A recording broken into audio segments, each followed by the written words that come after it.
شارداریا گل آراقای دست به سرراست کرنا بناسازیا خطین کانالازاسیونه و سرراست کرنا ریین باجار راقای کریه.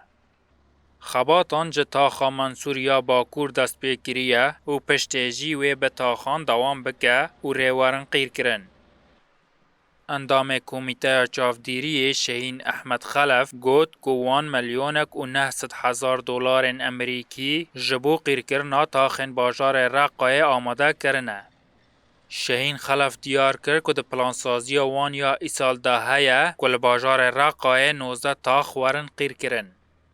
ما دست بكر خطة تثبيت شارع الراقي ما خصص كريا مليونك ونست حزار دولار سبا شارعون زفت بكن نوزده منطقة مستهدفا حارتي الرئيسي تبع فرعي كمين ميزفتي 21,414 متر مكعبة ما برقي دس شارع منصور اي شمالي كر شارع الرئيسي درو اي فرعي بقادين دوي دورنا شارع معتز ودرو تمام دكان شوارع ردن هر وها اندام کمیته چافدیری شجاع دلاعجی دیار کر که کولان سرکین باجر و یین دوری ویجی قیر بکن.